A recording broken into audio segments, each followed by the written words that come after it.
a trusted voice of truth and light. God gave me a gift. I shovel well. I shovel very well. And a rally point for those who've accepted the reality that they are not sheep. We've got a blind date with destiny. And it looks like she's ordered the lobster. This is the Bryan Hyde Show. And hello there, and welcome to the show once again. I'm glad you could join our growing audience of wrong thinkers. If you're new to the concept of wrong think, don't be scared. It can be a little bit intimidating. This does require stepping away from the herd, or at least choosing a direction of your own rather than just kind of going with the flow of the herd. I can only promise you that in the end, it's worth it. You will be thinking more clearly and more independently about what's going on. By the way, that doesn't mean necessarily you're going to agree with me or with any of the various articles or commentators that are on my show.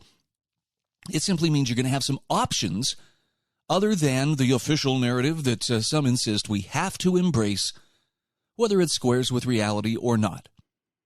If that seems subversive or if that seems antisocial to do so, I don't know what to say. All I know is I'm happier. I feel better about life when I'm doing my best to hold to what is true and to understand what is true and to not be manipulated or be, a puppet in somebody else's hands. There's a lot of misinformation out there these days, and so this is about fortifying yourself, propaganda-proofing yourself, if you will, against those who would either outright deceive you or just simply mislead. Our show is brought to you by our great sponsors, including hslammo.com, also pure-light.com, and monticellocollege.org. Links can be found in the show notes at thebryanhydeshow.com. We're going to start today with some discussion about a viral video of police, tasing, handcuffing, and arresting a 17-year-old in Maryland accused of vaping. Now, that sounds pretty routine, right? I mean, he probably had it coming, right? The kid was probably lipping off, wasn't doing what the officers told him. I mean, come on. 17-year-olds, we've all been there. And yes, once upon a time I would have had this attitude, but I choose to see this as a learning opportunity, and this is the lesson that I think more people should at least consider. Whether you embrace this or not, again, this is up to you, but the lesson is there is no law so insignificant that the state won't use violence, and I mean up to and including lethal violence, in order to enforce it. I pointed this out in one of my columns here a few years ago on St. George News. And, I always had critics that would follow me around, and it just didn't matter what I said. If I said, well, the sky is especially blue today, they'd be like, it's light blue. Okay, well, all right, as long as I'm wrong and you're right, that's cool. But when I suggested that even the tiniest laws are backed by official violence, that made them angry. And I don't know. Maybe it was because it made them uncomfortable. And I think we all get that way when we encounter ideas or even truths that we're just not ready to acknowledge, or that would shake up our perception of the world as we think we understand it. And for most people, we've been raised to believe, well, now, come on, man, the police are a benevolent force in our community, and they're just there to keep law and order and protect us from the bad guys and keep us safe. I think that's the thing I hear more than it is. Just, these are here to keep us safe, and we should appreciate the police for everything they do. Now, what I'm about to say in no way is suggesting that, no, cops are all bad. There are a lot of good individuals out there who wear a badge and, go on patrol and do their jobs. But the way that they are used, the mission that they are given, well, let's just say that it has been shifting over time. And no matter how noble the mission we give them, we cannot pretend away that they are not representative of organized violence. That's what they are. They're the tip of the spear for the state to inflict it or enforce its will on the people. And that really makes some people angry when you point that out, especially if you're pointing it out in the course of saying, look, here's the policy that's being proposed. Are you really willing to kill someone in order to make that policy stick? because reduced down to its barest essence, strip away all the fluffy euphemisms, strip away all the good intentions. The bottom line is, if you yourself, you personally, would not be willing to kill a person in order to enforce that particular law, then maybe it shouldn't be a law in the first place. That's why we have to keep the state limited. That's why we have to be careful what we enact into law, because it's always backed up by force. Ever notice that word right in the middle of enforcement? Yes, it's force. So let's talk a little bit about the 17-year-old arrested in Maryland. Billy Binion wrote this article for Reason.com. The title is, "Don't Be Surprised When Stupid Laws Are Maintained with Force." And he starts with a statement from an advocacy group that says, "We are horrified and outraged by the incident of police violence in Ocean City, Maryland this weekend. There is absolutely no place for violence and abuse in enforcing tobacco laws." See, the group was from an advocacy group that apparently was drafted in response to the viral video of cops using force on teens accused of vaping. But Billy Binion says, well, these expressions were commonplace, at least as the clips ripped their way through social media. But he says that press blurb that he quotes there was particularly rich because it came from the Campaign for Tobacco-Free Kids. In other words, an organization that has fought to put in place the very same sorts of laws that they now regret seeing enforced with violence. The press release continued, "Our communities cannot be safe and healthy when the police often choose to enforce these laws with violence, often disproportionately against black and brown people." All right, so we get some virtue signaling points here as well. They're still missing the point, though. If it's serious enough that you want a law created, if you want it to stick, then you are bidding men with guns to go out there and do violence, if necessary, to make sure that law is being obeyed. Now, Billy Binion says, look, certain crimes merit that treatment. Consider any number of offenses where the actions of an alleged perpetrator directly endanger or infringe on the rights of those around them. Okay, things like murder, rape, assault, arson, property crimes.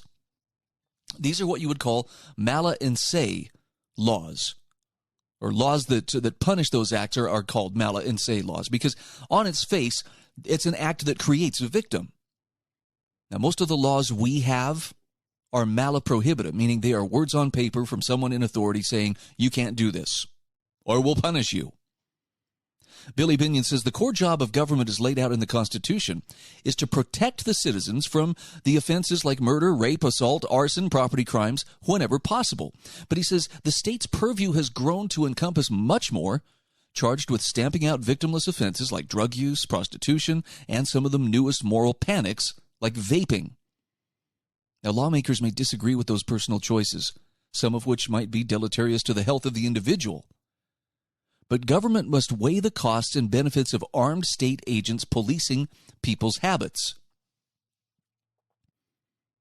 See, vaping isn't worth the militaristic approach. And he had previously written that there are plenty of additional costs that come with prohibition. Foremost is that it spurs violence. As people are resigned to black markets and prohibited from litigating anything in public, that allows organized crime to take flight. The community pays the price. But that hasn't stopped a bipartisan effort to dictate who is allowed to vape and how they're allowed to do it, despite data that shows such rules funnel people toward cigarettes, which is actually a more dangerous product than vaping. Now, Billy Binion says the efficacy of any proposed ban is relevant. More important in the context of this conversation, though, is the collateral damage incurred by enforcement. Take the kids in Perth, Amboy, New Jersey, who had their bicycles seized after they were confronted by officers for minor traffic infractions and for failing to register their bikes with the city. Yeah. Serving and protecting, folks. One of the kids was arrested. These kind of interactions damage trust in the police and can even turn deadly.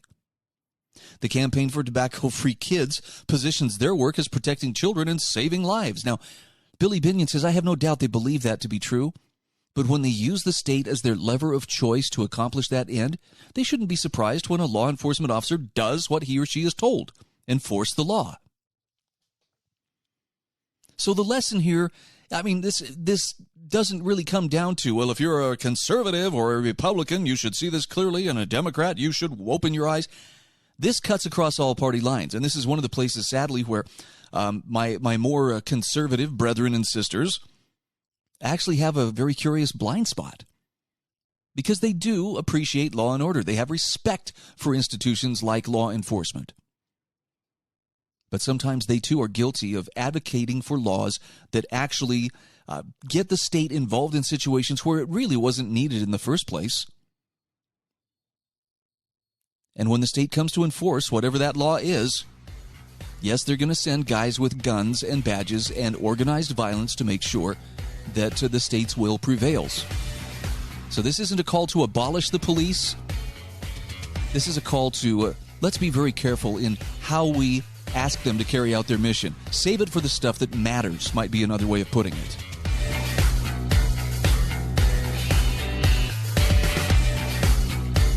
This is the Bryan Hyde Show.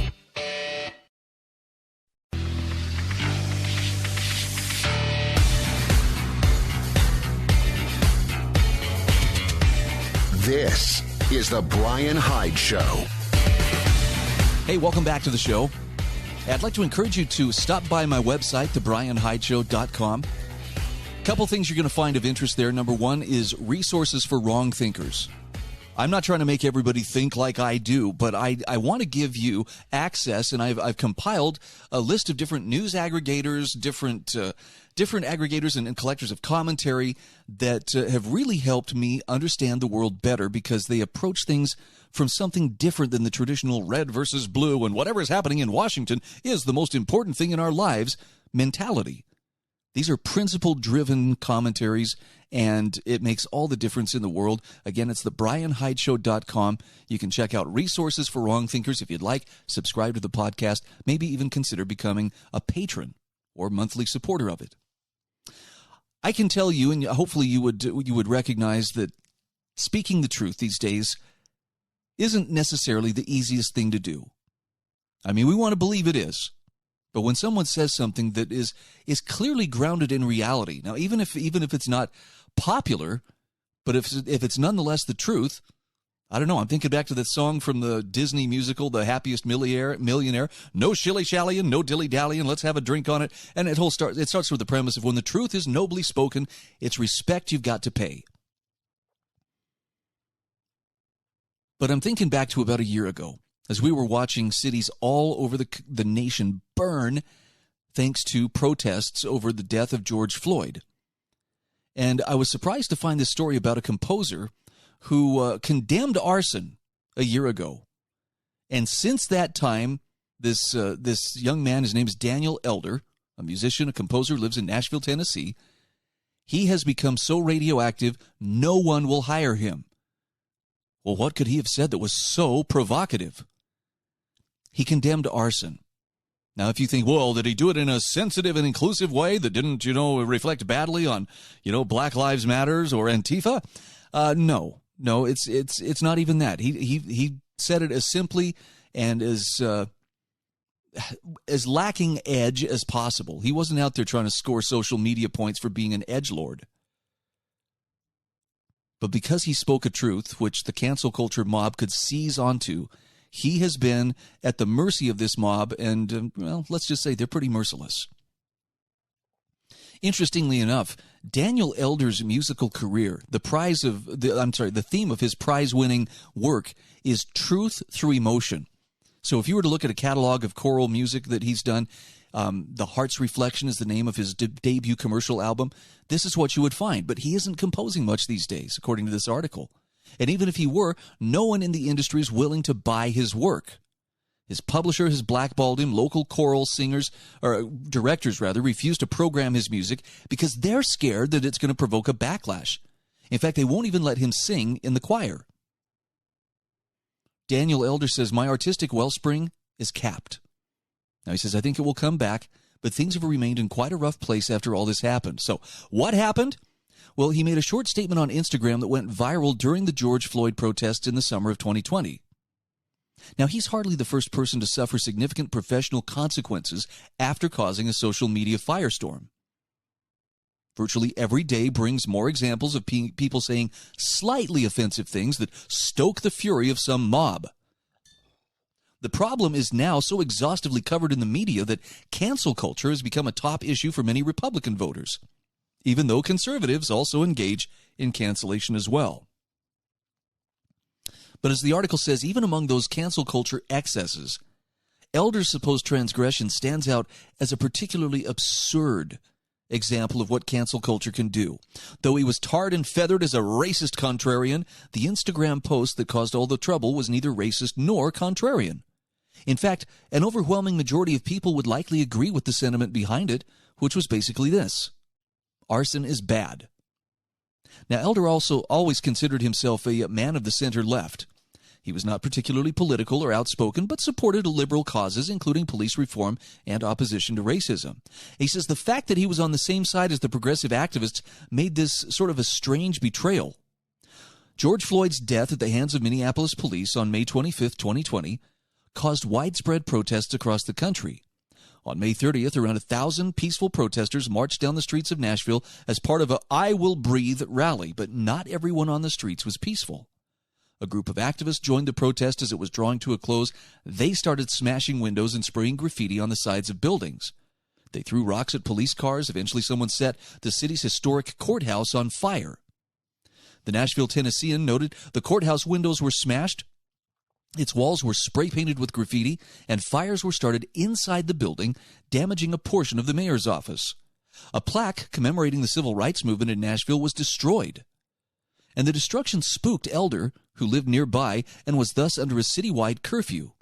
He also found himself increasingly unnerved by the number of emotional social media posts coming across his feeds that seemed to justify radicalism and groupthink. Elder said, I saw a mob mentality around my own friends, and I was worried that that was what was happening on the outside too. So, dismayed, disenchanted, unable to sleep, he decided to delete his Instagram account. But he penned one last farewell message, which was cross-posted to his Twitter feed and his professional Facebook page. This is what it said, quote, "Enjoy burning it all down, you well-intentioned blind people. I'm done." Now, that post was unambiguous. His criticism was for the activists who set the courthouse on fire. But notice, he didn't malign their cause or their ethnicity. In fact, the perpetrator was white, who burned the courthouse. He didn't attack the Black Lives Matter movement or criminal justice reform. In fact, he implied that the militants had good motives, right, well-intentioned, but were oblivious or blind when it came to the self-defeating nature of their tactics. So these sentiments aren't racist. In fact, they're correct.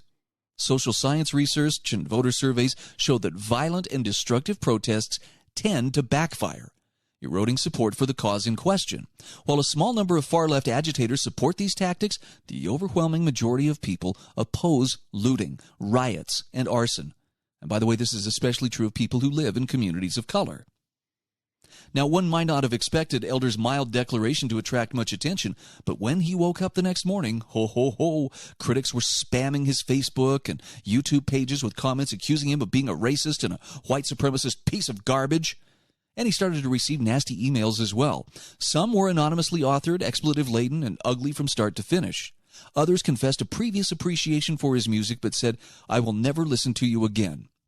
One former fan said, "I've relatively recently become aware of your work and have enjoyed your compositions for their sensitivity and artistry. However, after learning of your insensitive comments on social media, however perceived as misunderstood, I've decided to unsubscribe from your YouTube channel and will no longer recommend your compositions to colleagues." Another person wrote, "It's really a shame, such beautiful music, and I feel like I can't do any of it now." Yet another said, "I'm a choir director and department head for the music department for a private school in Ohio. I want to inform you that your rhetoric surrounding the recent protests is unacceptable, and my school will not be programming your music unless and until a public apology is issued." Now, many former appreciators of Elder's music expressed regret that it had come to this. One recommended he read Robin DiAngelo's White Fragility. Another expressed hope that you find a way to lose that hate in your heart. Now again, his so-called hateful rhetoric was a two-sentence objection to the fire at the courthouse. He wasn't even condemning the broader movement, but the messages didn't cease. "Do some research and maybe some inner reflection, maybe figure out where your racist tendencies are coming from," wrote another clinic. "You are canceled. Black Lives Matter. Well, within 24 hours, the controversy had garnered the attention of Gia Publications. Now, in the world of choral music, Gia is not merely a publisher, it is the major publisher of religious content, thanks to its association with the post-Vatican II Roman Catholic Church. So GIA was Elder's publisher, an important source of his income. On the morning of June 1st, GIA President Alec Harris and media editor Susan LeBar contacted him about posting an apology. Now, we're going to come back to this in just a few moments. We've got a break that we're up against. They wrote the apology. All he had to do was post it. But wait till you hear what that apology sounded like and tell me, would you sign your name to it? I mean, he wasn't opposed to apologizing for any actual offense, but you got to hear this. We'll be back in just a moment.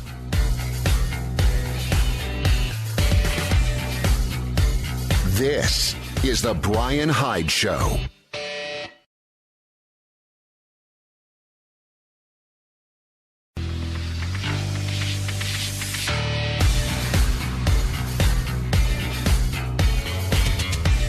This is the Bryan Hyde Show. And just like that, we are back. Sharing with you an article from Reason.com.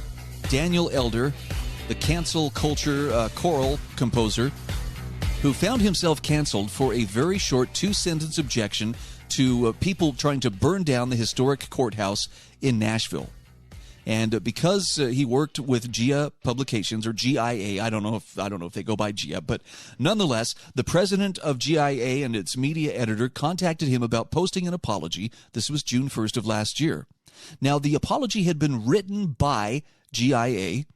All Elder had to do was post it. The remarks prepared on his behalf are as follows, and they're worth reading in full. Quote, "Over the weekend, I made a post on my social media accounts that was insensitive and wrongly worded. I deeply apologize for the anger, offense, and harm that this post caused. While this offense was not intended, it is what was created. For this, I am truly sorry. There is no justification that I can offer for my post, so rather than try to offer an excuse for what was done, I offer a promise for what I will do going forward. I commit to making amends and to dialogue. I commit to continue educating myself about privilege and bias. I commit to continue seeking an understanding of the experience of others, especially the black community. I know that working for justice requires that we each first act justly. My work begins now." Now, the media editor, Susan LeBar, also added that while we know that you write music that promotes social justice, this was not clear to the people who read the Instagram post. And LeBar said, "We're feeling time pressure on this as some people are calling for boycotts. It's all very heavy." But Elder was not inclined to make such a groveling apology and was dismayed to see his colleagues siding with his critics. So he says, "I chose to be that guy who didn't issue the apology." Things went from there, and it wasn't good. Within hours, GIA issued a denunciation of Elder. Quote, "The views expressed in composer Daniel Elder's incendiary social media post on Sunday evening do not reflect the values of GIA or our employees." It said, "GIA opposes racism in all its forms and is committed to do what Michelle Obama called the honest, uncomfortable work of rooting it out." End quote. Now note, this PR statement endorses the view that Elder had made an incendiary statement. Neither Harris nor LeBar responded to a request for clarification as to which aspect of Elder's anti-arson agenda they oppose. By the way, they also announced that the company would no longer publish Elder. The statement concluded, "We are grateful to those who brought this to our attention and to all who continue to hold individuals and organizations to account." Now, GIA made this announcement on Facebook. Virtually all the comments were supportive, although one person asked why the company had not scrubbed all references to Elder on its website. "What's the plan?" asked this individual. "Keep supporting a bigot?" Now, for Elder, the consequences were far-reaching. The coronavirus pandemic had already upended his business. In the era of COVID-19, few activities had become as verboten as choir singing. Without the support of a publisher and a professional network, Elder's work was impossible. Moreover, local chorale directors refused to do business with him because of the controversy. They're afraid to associate with him or to be seen as defending him in any way.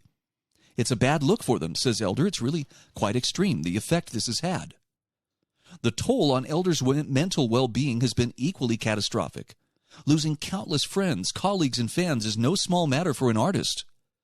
He has seen a therapist and a psychiatrist and says he needed to be talked off the ledge several times. Needless to say, he has struggled to compose new music since everything fell apart. Now, the article here says, over the past year, the saliency of the term cancel culture has risen dramatically. Partisans have appropriated the term every time a political figure comes under attack. His or her allies whine about cancellation. By the way, this is true for both major parties. Republicans complain that legitimate criticisms of former President Donald Trump and QAnon-curious Representative Marjorie Taylor Greene are attempted cancellations. New York's embattled Democratic Governor Andrew Cuomo has said the same thing about his own situation. None of these people were fit for office. And wanting them to face political consequences is democratic accountability, not cancel culture. This partisan corruption of the term is a shame because the phenomenon is real. And what's happened to Elder has happened to countless others.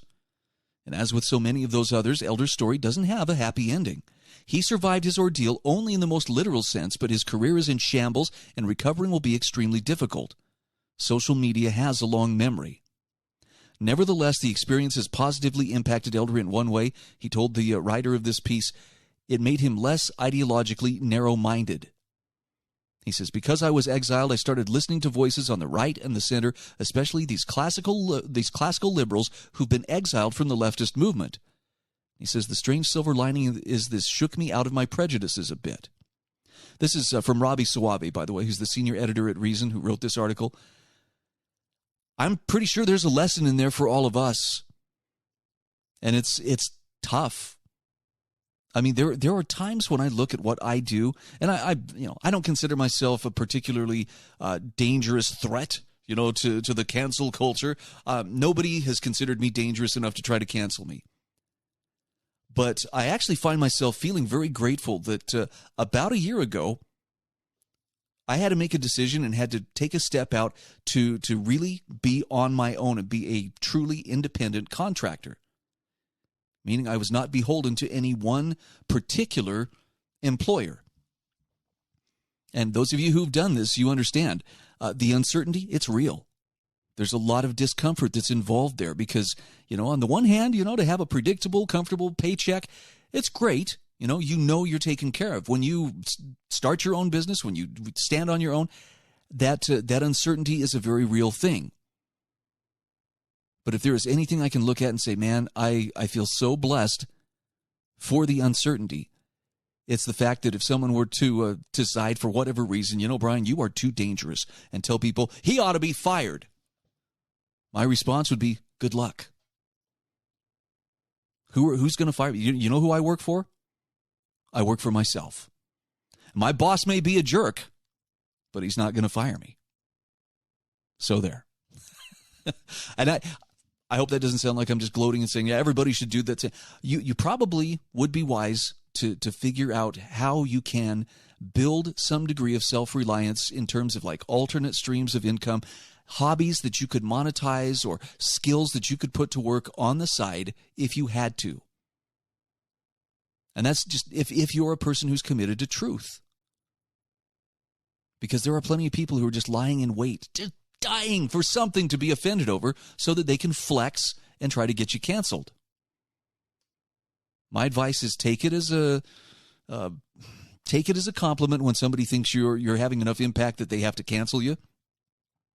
But at the same time, I don't like to see it happen to anybody, even people who are on the left and have published some really unfortunate things that came back to bite them. It doesn't make me happy to see mobs forming and conducting what I guess would be the modern day equivalent of stoning other people. We do love our public stonings, as Joseph Sobran once pointed out, and the media loves to help encourage the crowd on. I think we can do better. But that's going to start more on an individual level, and it's going to depend on how you and I treat each other. By the way, what does our current woke culture have in common with the civil rights movement? Because often they will hide behind the skirts of the civil rights movement. I've got an article here from Paul Gottfried. Pick this up off of intellectualtakeout.org. The Wrong Turn of Civil Rights. This is a pretty good piece, and he goes through and shows how the civil rights movement's often placed on a pedestal today with an almost religious fervor, right? You hear people talk about the Christ-like figure of Dr. Martin Luther King Jr. And anyway, it's interesting to see that somewhere along the way, the civil rights movement took a very interesting turn. And this doesn't mean that there aren't people out there who are legitimately, looking out for the civil rights of their fellow human beings. It's just that somewhere along the way, someone found that, hey, we can weaponize this. We can turn this woke culture in particular, distorts the earlier civil rights movement. So I'll have a link to this article in the show notes at the BryanHydeShow.com. Interestingly enough, Paul Gottfried says the Black Lives Matter movement.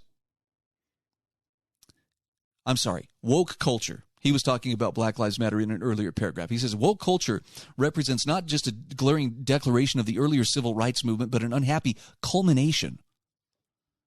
And that's the movement under groups like the woke mob has not only increased racial animus, but it's largely been a diversion from a more serious path to collective self-improvement, where you'd find true heroes like Booker T. Washington advocating at the beginning of the last century, as opposed to just ranting against white people and justifying black violence. So while we can lavish praise on the old civil rights movement, he says, and its norms, he says it's also proper to pay attention to the seamier side, the places it's been taken where it really wasn't intended to go, at least by those who were its earliest practitioners. Maybe that's a bad thing to some people to make that kind of a distinction. But I think if you want to stay rooted in reality, you've got to be capable of making those sorts of distinctions.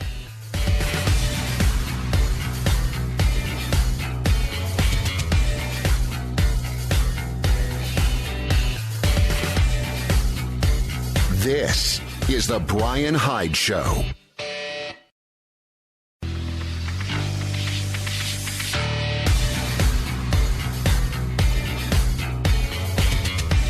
This is the Bryan Hyde Show.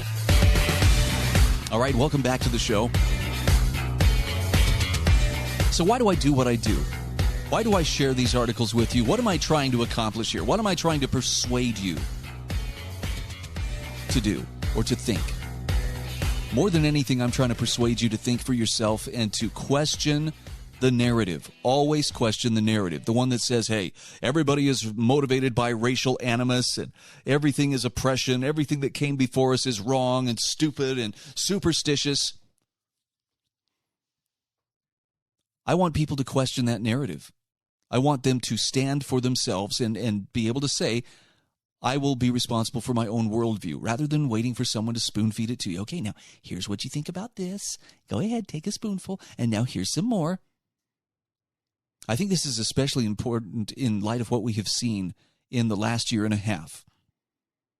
And by the way, over the last year and a half, particularly because of COVID and because of the lockdowns, it has become much easier to identify consistent voices of rationality. Jeff Tucker is one of those people. Jeff, I believe, is, I forget his official title. I think he's the executive director of the American Institute for Economic Research. But this guy, especially on the chaos of COVID and the lockdowns, has been correct often enough. If anybody's earned the right to say, I told you so, Jeffrey Tucker's that guy. But he's also a gentleman. And so he doesn't sit there and thump his chest as others might be tempted to do. But he does take the time to sit down and write some of his observations. And in fact, I want to share with you a few excerpts of his recounting of what he learned during the 2020 fight over lockdowns. This is pretty powerful stuff. He says, last year presented the shock of our lives, the near end of anything we call human liberty in the U.S., except for one lonely state of 50, all in the name of virus control. And Jeffrey Tucker says, I was party to a strategy that successfully helped fight the lockdowns, and it taught me some valuable lessons about the role of ideas in realizing change. Now, he says, I hoped that the fires of liberty burning in the hearts of the American public would have been strong enough to stop this kind of tyranny from being visited upon us. He says, I would have predicted massive pushback, but it didn't happen for a good part of the year. People were mired in fear and confusion. It felt like wartime with a population traumatized by shock and awe. Even so, he says the cause of liberty has generally prevailed over the lockdowns, even though tremendous confusion and impositions remain. So that demonstrates that ideas do matter and can beat back the worst forms of malice, provided they're advanced with intelligence, strategic experience, and unrelenting moral courage.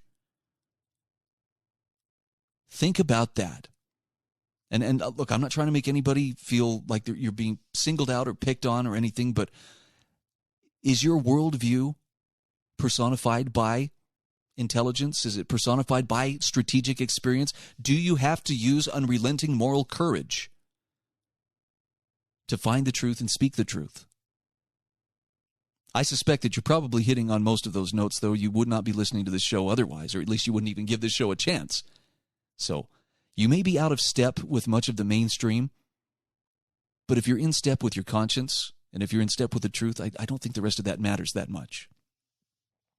Jeffrey Tucker says, all my reading in college convinced me freedom is the most sloganized but least appreciated force for good in the history of humanity. It's how the human imagination is unleashed to create progress, a good life, peace, and general prosperity. He says we owe the best of civilization around us not to plans and controls, but to the seemingly risky chaos of leaving people alone to solve their problems, something most intellectuals and states are loath to do. Murray Rothbard, along with his predecessors in liberal thought for centuries, taught Jeffrey Tucker that this struggle between liberty and power is the essential, how do you even say this word, desideratum of the historical narrative, not only in history but also in the current moment. So continuing and winning this fight is the determinative factor in whether and to what extent we can create the conditions for continued progress or plunge further into the controlled morass in which the whole world found itself in 2020. I don't think he's exaggerating when he says our times are truly at a turning point. Now, just a reminder, as much as things have improved, he says most of the world today still struggles with remnants of lockdowns. Americans can only travel to 7 countries in the world without restrictions, tracking, vaccination checks, and quarantines, none of which existed 18 months ago. The emergency visited upon us in the middle of March 2020 is still with us today, and we have a moral imperative to continue to fight and defeat this overreaching hand of tyrannical power.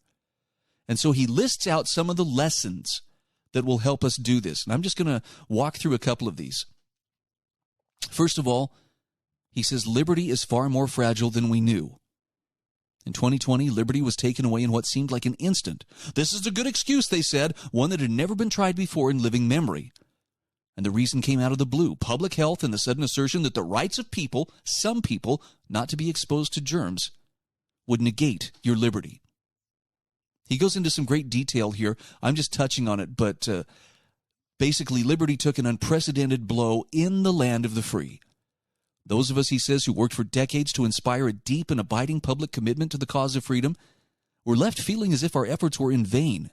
Just when the resistance to despotism needed a social force to counter it, it became meek at best and isolated. Number 2 lesson, he says, is the sources of resistance to tyranny come from unexpected places. So what were the places that didn't lock down? Well, it wasn't the tax havens. It wasn't birthplaces of liberty like Spain, Italy, or the UK.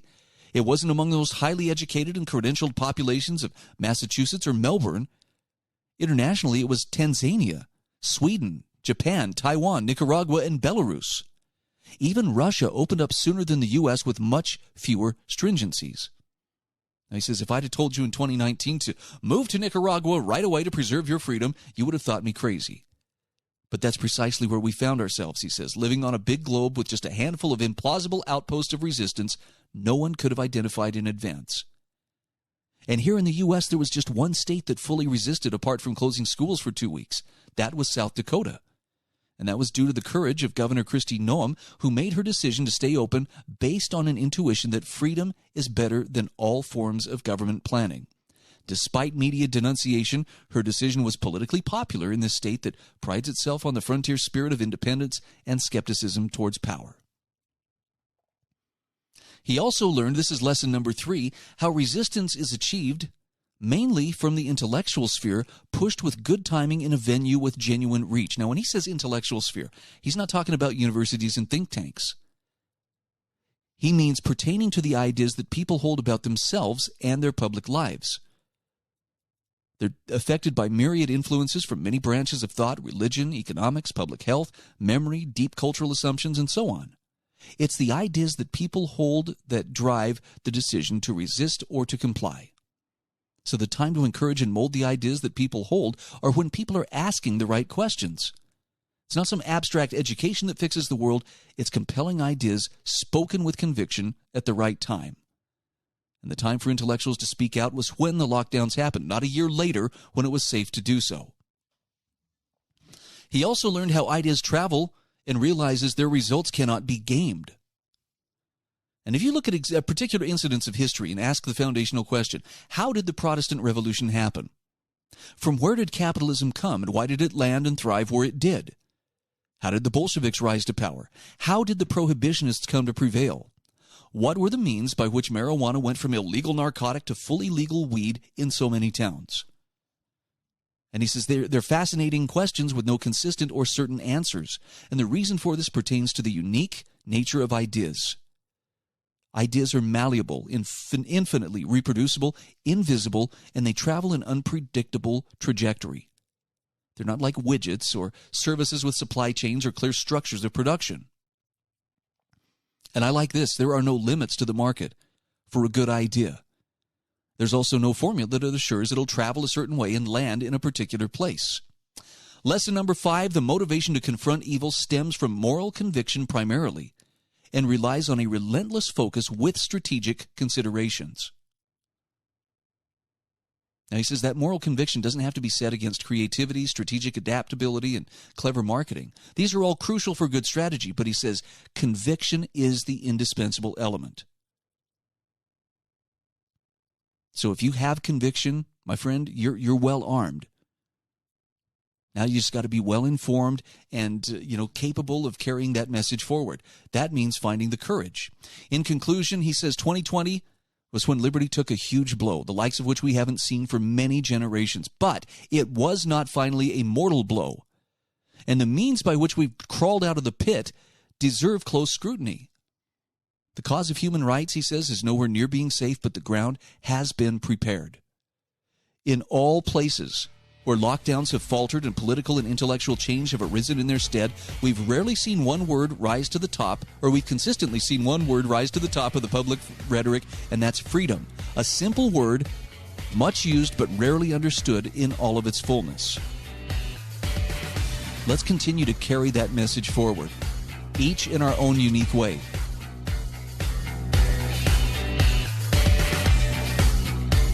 This is the Bryan Hyde Show.